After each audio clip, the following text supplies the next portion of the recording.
بسم اللہ الرحمن الرحیم رب زدنی علما۔ مریضوں کی غیرت و حمیت کو ٹھیس نہ پہنچائیں، بئی طور کے ان کو مشکلات و مصائب کی خبر نہ دیں اور ان سے ایسی باتیں نہ کہیں جو ان کے لیے الجھن اور ذہنی اذیت کا باعث ہوں۔ ان کو برے القاب اور بھونڈے آداب سے موسوم نہ کرے، مثال کے طور پر پاگل، مجنون، خبط الحواس جیسے القاب سے نہ پکارے، کیونکہ اس سے ان کی دل شکنی ہوتی ہے اور خود اعتمادی و خودداری کو ٹھیس پہنچتی ہے۔ مریض کے پاس سے اسلحہ یا اس جیسی باعث ایذا رسانی چیزیں جن سے خود مریض یا مریض کے تیمارداروں کو نقصان پہنچ سکتا ہو ہٹا دینا اور دور کر دینا چاہیے۔ نیز کھڑکیوں اور چھجوں کا بھرپور خیال رکھنا چاہیے، کیونکہ بعض مرتبہ ایسے المناک حادثات رونما ہوتے ہیں جن کا تصور نہیں کیا جا سکتا۔ جس وقت جنات مریض کو ایذا رسانی کے در پہ ہوتے ہیں، اس وقت مریض جان بچانے کی غرض سے کھڑکی یا چھجے سے کود پڑنے پر مجبور ہو جاتا ہے اور بے چوں چرا کود پڑتا ہے۔ مریض کے گھر والے جب محسوس کریں کہ مرض حد سے تجاوز کر گیا ہے اور حالت بگڑتی ہی جا رہی ہے اور معاملہ سنبھال نہیں سنبھلتا، قرآن کریم کی تلاوت کی جائے تو ہجانی کیفیت میں اضافہ ہو جاتا ہے، تو مندرجہ ذیل وسائل میں سے کسی ایک یا ہر ایک وسائل کو اپنا کر مریض کو ٹھنڈا کیا جائے۔ جب مریض کو ہوش آ جائے تو فوراً ماہر معالج کی خدمت میں اسے لے جایا جائے۔ اس کیفیت سے دو چار مریض کے علاج و معالجے کا طریقہ سماعت فرما لیجیے۔ قرآن کریم کی تلاوت بند کر دی جائے یا اس کی سماعت کو وقتی طور پر روک دیا جائے۔ مریض کے چہرے پر پڑا ہوا اور دم کیا ہوا پانی اچانک چھڑکا جائے۔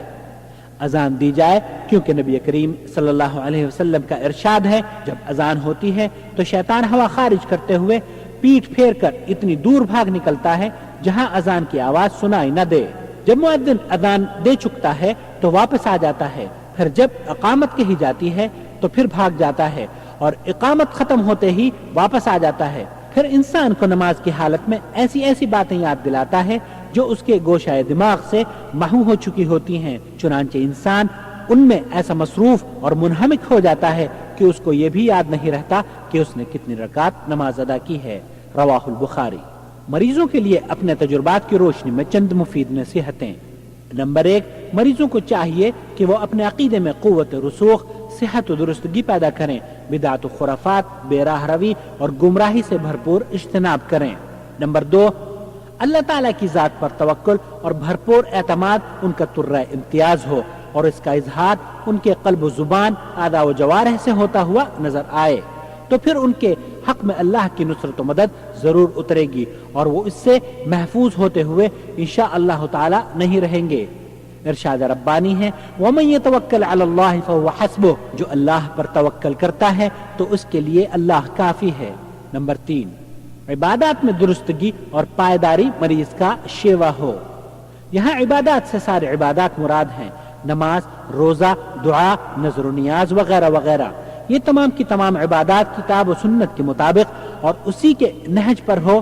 مثال کے طور پر نماز ہی کو لے لیا جائے، جس کے بارے میں ارشاد ربانی ہے، والذین هم علی صلاتہم دائمون، اور دوسری جگہ اللہ رب العالمین کا ارشاد ہے، والذین هم علی صلاتہم یحافظون۔ ان دونوں آیات میں اللہ تعالی مؤمنین کی مدح و سرائی کرتے ہوئے بیان فرما رہا ہے، یہ وہ لوگ ہیں جو نماز کے پابند ہیں، اسے کبھی قضا نہیں ہونے دیتے بلکہ اس فریضے کو برابر پابندی سے ادا کرتے ہیں، تو پھر یہی وہ لوگ ہیں جو جنت میں معزز و مکرم داخل ہوں گے۔ تو معلوم یہ ہوا کہ مسلمان کے لیے ضروری ہے کہ وہ نماز باجماعت کا پابند ہو، ایسا نہ ہو کہ ایک فرض ادا کرے اور دوسرا ترک کر دے، یا جمعہ یا عیدین کی پڑھ لے باقی غائب کر دے۔ نہیں، بندہ مومن کی امتیازی شان یہ ہے کہ اللہ کے لیے اور رضا الہی کی غرض سے پابندی کے ساتھ تمام نمازیں ادا کرے۔ یہی نہیں بلکہ نماز کا حق ادا کر کے پورے خشوع و خضوع اور اس کے تمام ارکان و واجبات کے ساتھ ادا کرے۔ نمبر 4، مریض کو چاہیے کہ روزانہ کے اوراد و اذکار کا پابندی کے ساتھ ورد کیا کرے، جس کی تفصیل باب الاذکار میں گزر چکی ہے۔ نمبر 5، اسی طرح مریض کے لیے ضروری ہے کہ دعا کا دامن نہ چھوڑے، کیونکہ دعا بڑی مہتم بالشان عبادت ہے، انسانی زندگی میں اسے بڑی اہمیت حاصل ہے۔ دعا کی خصوصیت یہ ہے کہ یا تو وہ فوراً قبول بارگاہ الہی ہو جاتی ہے، یا اس کے بدلے آنے والی کوئی مصیبت ٹل جاتی ہے، یا یوم جزا کے لیے بطور بیلنس اسے جمع کر لیا جاتا ہے۔ اللہ عز و جل کریم نے فرمایا کہ مجھ سے مانگو میں قبول کروں گا. وقال رسول اللہ صلی اللہ علیہ وسلم إن الله يقول أنا عند ظن عبدي بي وأنا معه إذا ذكرني. نبی کریم صلی اللہ علیہ وسلم نے ارشاد فرمایا اللہ تعالیٰ فرماتا ہے میں اپنے بندے کے حسن ظن کو ٹھیس نہیں پہنچاتا، میں تو اس کے ساتھ ہوتا ہوں جب وہ مجھے پکارتا ہے. ارشاد نبوی صلی اللہ علیہ وسلم ہے لا يرد القضاء إلا الدعاء ولا يزيد في العمر إلا البر. قضاء و قدر کو دعا کے علاوہ اور کوئی چیز نہیں ٹال سکتی، اور عمر میں نیکی کے علاوہ اور کوئی چیز باعث اضافہ نہیں ہو سکتی. دعا کے آداب و خصائص بھی ملاحظہ فرما لیجئے. حرام کھانے سے پرہیز کیا جائے، کیونکہ حضرت ابو ہریرہ رضی اللہ تعالی عنہ سے مروی ہے نبی کریم صلی اللہ علیہ وسلم نے ارشاد فرمایا أيها الناس إن الله طيب لا يقبل إلا طيبا وإن الله أمر المؤمنين بما أمر به المرسلين فقال اے لوگو سن لو، اللہ تعالیٰ پاک و صاف ہے اور صاف و شفاف چیز ہی پسند فرماتا ہے. اللہ تعالیٰ نے مؤمنین کو اسی چیز کا حکم دیا ہے جس کا اپنے رسولوں کو حکم دے چکا ہے. چنانچہ ارشاد ربانی اے رسولوں حلال کمائی کھاؤ اور نیک عمل کیا کرو، تم جو کچھ بھی کرتے ہو میں اس کا علم رکھتا ہوں. اور ارشاد ربانی ہے يا أيها الذين آمنوا كلوا من طيبات ما رزقناكم. اے ایمان والو، ہم نے کے پراگندہ حال پراگندہ بال پہنچتا ہے اور آسمان کی طرف دونوں ہاتھ اٹھا کر کہتا ہے یا رب یا رب، اور حال یہ ہے کہ اس کا کھانا حرام، پینا حرام، لباس حرام، یہاں تک جس غذا سے پیٹ بھرا ہوا ہے وہ بھی حرام، تو بتاؤ اس کی دعا کیسے قبول ہو سکتی ہے. نبی کریم صلی اللہ علیہ وسلم نے ارشاد فرمایا کچھ لوگ ایسے ہوں گے جو قیامت کے دن احد پہاڑ جیسی نیکیاں لے کر حاضر ہوں گے. اللہ تعالیٰ خس و خاشاک کی طرح ان کی نیکیوں کو ناکارہ بنا دے گا. صحابہ کرام رضوان اللہ علیہم اجمعین نے عرض کیا یا رسول اللہ صلی اللہ علیہ وسلم وہ کون لوگ ہیں، ان کا وصف بیان فرما دیجئے. تو فرمایا یہ وہ لوگ ہوں گے جو موقع ملتے ہی اللہ کی حدود کی پامالی کر بیٹھنے والے ہیں. چنانچہ معاصی اور حرام چیزوں کا ارتکاب رزق میں تنگی اور اعمال کو ناکارہ بنا دینے کا سبب اور قبولیت دعا کے لیے حاجز بھی ہیں. نمبر 2، اللہ کے لیے اخلاص کا مقام اور مرتبہ. نبی کریم صلی اللہ علیہ وسلم کا ارشاد ہے کہ 3 اشخاص کہیں جا رہے تھے، راستے میں یکایک بارش ہونے لگی، بارش سے بچتے بچاتے ایک غار میں جا کر پناہ لی. چنانچہ پہاڑی پر سے ایک پتھر لڑکا اور غار کا منہ ان پر بند ہو گیا. تینوں نے ایک دوسرے سے کہا ساتھیوں، ہر شخص اللہ کی بارگاہ میں اپنی زندگی کے افضل ترین عمل کا ذکر کر کے دعا کرے. ان میں سے ایک شخص نے یہ دعا کی اے اللہ میرے بوڑھے ماں باپ تھے، بڑھاپے اور کبر سنی نے انہیں آ لیا تھا، میں بکریاں چرانے جایا کرتا تھا، پھر آ کر بکریوں کو دوہتا تھا اور دودھ لے جا کر پہلے اپنے ضعیف العمر ماں باپ کی خدمت میں پیش کرتا تھا، پھر اپنے بچوں اور اہل عیال کو پلایا کرتا تھا. ایک رات میں اتنی دیر میں پہنچا کہ وہ دونوں سو چکے تھے، مگر میں نے ان کو نیند سے اٹھانا مناسب نہیں سمجھا. اسی حالت میں طلوع فجر تک ان کے اٹھنے کے انتظار میں کھڑا رہا، یہاں تک کہ صبح ہو گئی اور بچے میری ٹانگوں سے لپٹ کر بھوک کے بارے بلبلاتے رہے، مگر میں نے بچوں کو ماں باپ سے پہلے دودھ دینا گوارا نہ کیا. اے اللہ تو خوب جانتا ہے اگر یہ عمل میں نے تیری رضا اور تیری خوشنودی کے لیے کیا ہے تو تو اس پتھر کو کم از کم غار کے منہ سے اتنا ہٹا دے کہ آسمان نظر آنے لگے.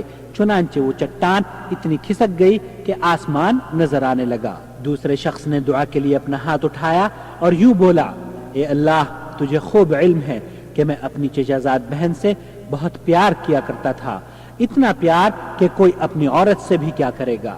میں نے اس سے اپنی خواہش کا اظہار کیا تو اس نے جواب دیا کہ 100 دینار ادا کیے بغیر اپنے مقصد میں کامیاب نہیں ہو سکتا. چنانچہ 100 دینار کے حصول کے لیے میں نے دوڑ دھوپ شروع کر دی، یہاں تک کہ وہ جمع ہو گئے تو میں نے وہ دینار اس کو لا کر دے دیے. اس نے اپنا تن میرے حوالے کر دیا. جب میں اس کے دونوں پیروں کے درمیان اپنی حوث پوری کرنے کی غرض سے بیٹھ گیا تو اس عورت نے برملا کہا کہ اللہ کا خوف کھاؤ اور سبل مہر کو ناحق مت توڑو. اس کا یہ کہنا تھا کہ میں اٹھ کھڑا ہوا اور اس گھناؤنی حرکت سے باز آ گیا اور وہ 100 دینار بھی چھوڑ دیے. اے اللہ تو جانتا ہے کہ یہ کام میں نے تیری رضا اور خوشنودی کی غرض سے کیا ہے، لہذا تو اس پتھر کو اس غار کے منہ سے ہٹا دے۔ چنانچہ غار کے منہ کا 2/3 حصہ کھل گیا۔ تیسرے شخص نے دعا کے لیے ہاتھ اٹھایا اور یوں کہا، اے اللہ تیرے علم میں ہے کہ میں نے ایک مزدور کو اس شرط پر رکھا کہ ایک فرق تقریباً 7 سیر کا ایک پیمانہ مکی اس کو بطور مزدوری دوں گا، لیکن جب میں نے اس کو مزدوری دی تو اس نے مزدوری لینے سے انکار کر دیا اور چلا گیا۔ پھر اس مکئی کو لے کر میں نے کھیتی کی، پھر اس سرمایہ سے میں نے گائے اور گائے کا چرواہا خریدا۔ پھر ایک عرصے کے بعد وہ مزدور واپس آیا اور کہنے لگا، اے اللہ کے بندے، میرا حق مزدوری میرے حوالے کر دو۔ میں نے اس سے کہا کہ اس گائے اور اس کے چرواہے کے پاس جاؤ، وہ تیرا ہی حق ہے۔ یہ سن کر اس مزدور نے جواب میں کہا کہ مذاق کیوں کرتے ہو؟ میں نے جواب میں کہا، میں مذاق نہیں کر رہا ہوں، حقیقت میں کہہ رہا ہوں، یہ تیرا ہی حق ہے۔ اے اللہ تو خوب جانتا ہے کہ یہ کام میں نے صرف اور صرف تیری رضا اور خوشنودی کے لیے کیا ہے، لہذا ہم سے اس پتھر کو ہٹا لے اور ہمیں چھٹکارا نصیب فرما۔ چنانچہ اللہ تعالیٰ نے ان لوگوں کو اس مصیبت سے نجات عطا فرمائی۔ تو پتہ یہ چلا کہ اخلاص دعا کی قبولیت کے لیے بہترین ذریعہ ہے، اور عمل خالص اللہ تعالیٰ کو بے حد مرغوب و محبوب ہے، اور اخلاص دعا کی قبولیت کے لیے رکن اساسی کی حیثیت رکھتا ہے۔ نمبر 3، دعا کے آداب میں سے یہ بھی ہے کہ انسان پاکی اور طہارت کا اہتمام رکھے اور باوضو رہے۔ حدیث پاک سے معلوم ہوتا ہے کہ نبی کریم صلی اللہ علیہ وسلم کا یہی معمول تھا۔ بعض صحابہ کرام رضوان اللہ علیہم اجمعین آپ صلی اللہ علیہ وسلم کی خدمت میں حاضر ہوئے اور السلام علیکم ورحمۃ اللہ وبرکاتہ کہا۔ چونکہ نبی کریم صلی اللہ علیہ وسلم باوضو نہیں تھے، اس لیے آپ صلی اللہ علیہ وسلم نے تیمم کیا، پھر سلام کا جواب دیا۔ اور ایک صحابی کا واقعہ مشہور ہے کہ نبی کریم صلی اللہ علیہ وسلم کی خدمت میں حاضر ہوئے، اتفاق سے نبی کریم صلی اللہ علیہ وسلم قضاء حاجت فرما رہے تھے۔ آپ نے آتے ہی اسی حال میں سلام کیا، لیکن آپ صلی اللہ علیہ وسلم نے ان کے سلام کا جواب نہیں دیا۔ آپ صلی اللہ علیہ وسلم اپنی حاجت سے فارغ ہوئے اور وضو کیا، پھر معذرت خواہ ہوئے اور فرمایا کہ میرے دل کو گوارا نہ ہوا کہ میں اللہ کا ذکر بغیر طہارت کے کروں، لہذا دعا کرتے وقت پاک و صاف باوضو ہونا چاہیے۔ اگرچہ بغیر طہارت اور بغیر وضو کے دعا کا جواز ہے، لیکن اللہ تبارک و تعالی کی ذات کے ساتھ ادب ملحوظ رکھنا قربت اور قبولیت کے لیے زیادہ موزوں اور بہتر چیز ہے۔ قرآن و سنت کی روشنی میں مریضوں کے علاج معالجے کا بیان ارشاد ربانی ہے۔ ہم نے قرآن کریم میں وہ آیات نازل کی ہیں جو مؤمنین کے لیے باعث شفا اور قابل رحمت ہیں، اور ظالموں کو خسارے کے علاوہ کچھ ہاتھ نہیں آتا۔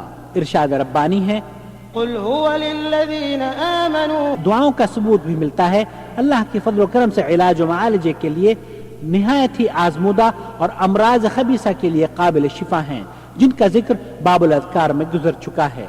دیسی اور حکیمی دواؤں سے علاج و معالجے کا بھی کتاب و سنت سے ثبوت وارد ہے۔ مثال کے طور پر اصلی شہد کے ذریعے علاج، ارشاد ربانی ہے، فیہ شفاء للناس، شہد میں لوگوں کے لیے شفا یابی کا بھرپور سامان مہیا ہے۔ نمبر 2، زیتون کے تیل کے ذریعے علاج و معالجہ۔ نبی کریم صلی اللہ علیہ وسلم نے ارشاد فرمایا، زیتون کا تیل کھاؤ اور اس کی مالش کرو، یہ تو مبارک پیڑ کی دین ہے۔ نمبر 3، بیری کے پتوں کے ذریعے علاج۔ بیری کی پتیاں پڑا ہوا پانی غسل اور پینے کے لیے بے حد مفید ہے۔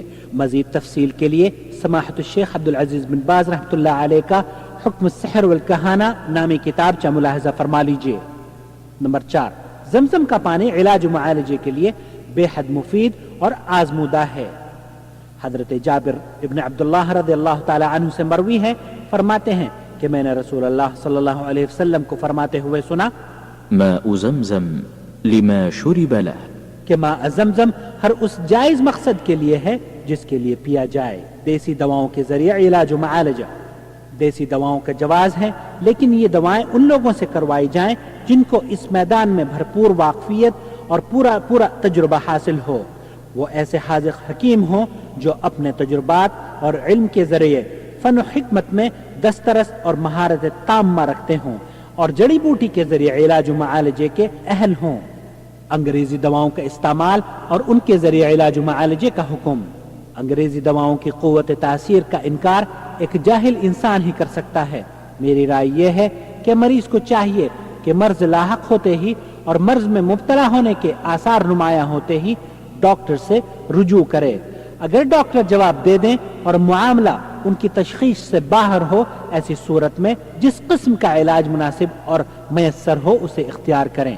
نبی کریم صلی اللہ علیہ وسلم نے ارشاد فرمایا، لكل داء دواء فإذا أصاب دواء الداء برأ بإذن الله عز وجل۔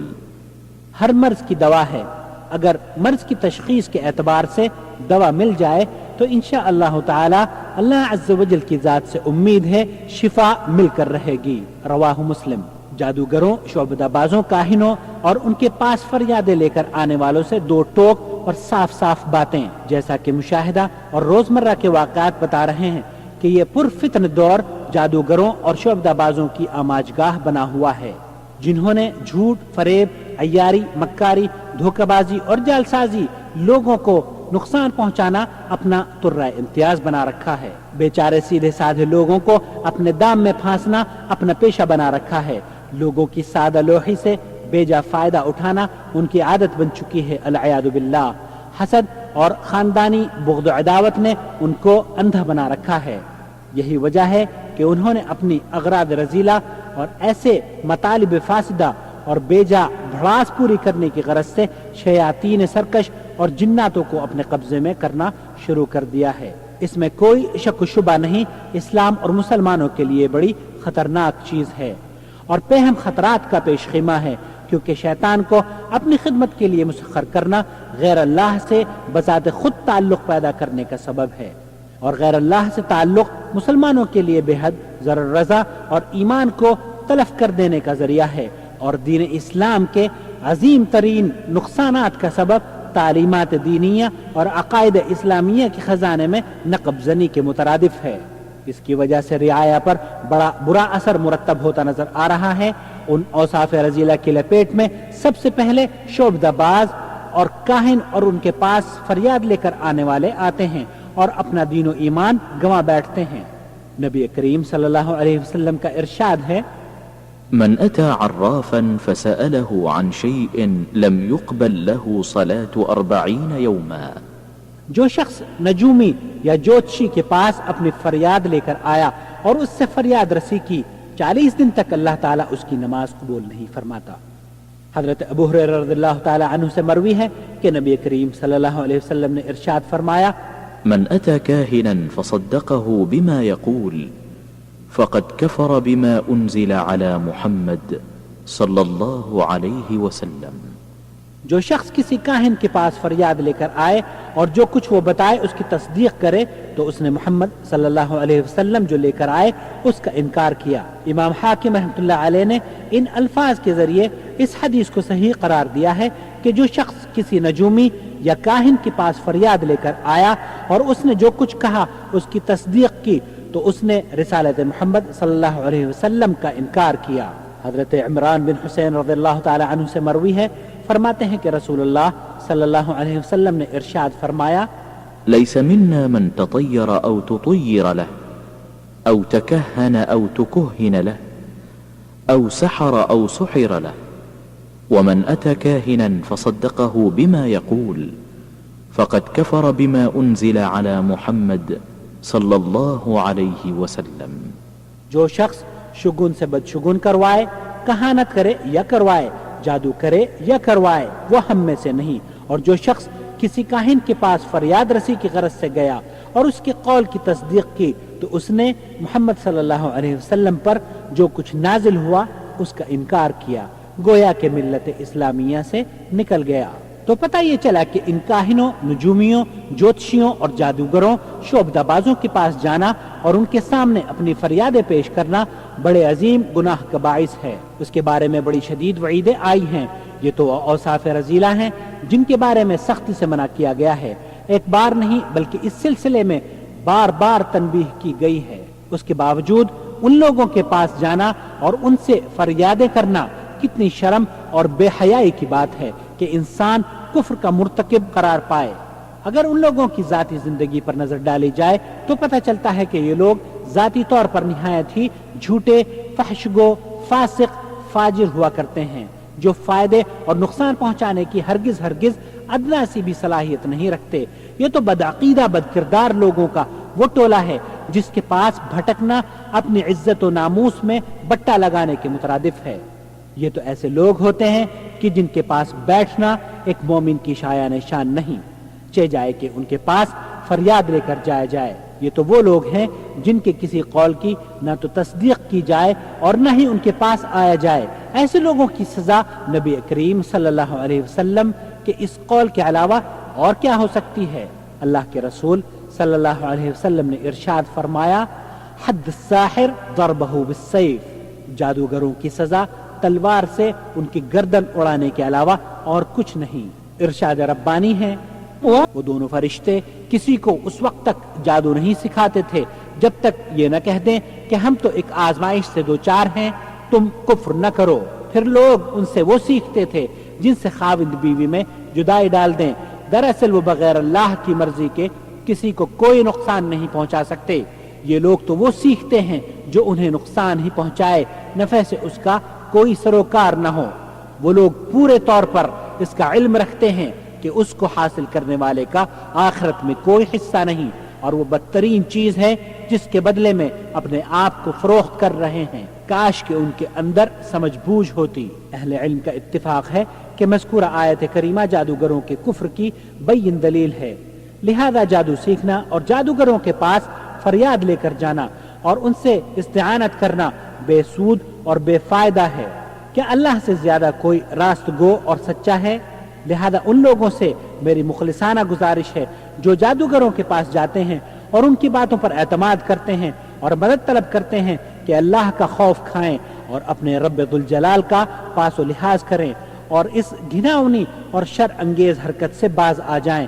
جو کچھ ہوا سو ہوا، اور جتنی اپنی زندگی برباد اور آخرت غارت کرنی تھی وہ کر چکے۔ اب تو اللہ کا خوف کھاؤ اور اپنے رب کریم کی جانب رجوع کرو، اور تم سب کے سب بارگاہ الہی میں سچی توبہ کرو تاکہ کامیاب و بامراد ہو سکو، کیونکہ ارشاد ربانی ہے، اے مومنو تم سب کے سب اللہ کے روبرو توبہ کرو تاکہ کامیاب و بامراد ہو جاؤ۔ اور اللہ عز و جل کا ارشاد،